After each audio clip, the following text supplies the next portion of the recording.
Après 2 semaines de campagne intense, les Congolais ont été appelés ce 10 juillet d'aller voter pour les élections législatives et locales du premier tour. La ronde effectuée dans certains bureaux de vote a dégagé un sentiment de satisfaction dont il est vrai que ces derniers ont été pris d'assaut. Dans cet élan populaire, Michel Tister-Dila, candidate au local pour le camp du RDPS dans la circonscription de Tétié 1, a accompli en début de matinée son devoir civique à l'école de Lousalabé où près de 6400 votants étaient attendus. Un geste qui a rassuré ses nombreux électeurs. Je suis contente d'être quasiment parmi les premiers votants pour montrer le chemin à nos militants qui le connaissent déjà très bien. Mais je préférais être parmi les premiers afin d'inciter encore plus nos populations de Loussala pour se lever aussi tôt, avant midi, afin que nous accomplissions ce que moi j'appelle un devoir civique.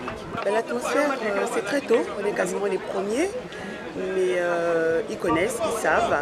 Je pense que d'ici midi, tout le monde sera au rendez-vous. Et dans tous les cas, l'atmosphère, les bureaux d'accueil, les gens sont très accueillants.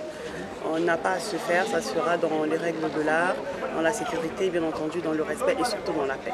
Même circonstance de temps et de lieu au quartier Vungu 312, où la population très tôt s'est livrée au même exercice, celui du vote du premier tour, et ce, dans la discipline, la paix et la sérénité. Là, vous voyez comment la population est éveillée pour venir voter, malgré le retard pour l'installation des matériels, mais vraiment la population est vraiment éveillée. Cela veut dire que les élections vont bien se passer.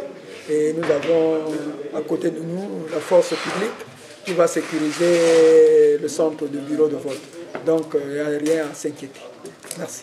Le tout sous l'œil vigilant des agents de la force de l'ordre qui se sont mobilisés pour favoriser le bon déroulement du double scrutin de juillet 2022. Et les différents candidats battent déjà la chamade en attendant la proclamation des résultats dans les prochaines semaines.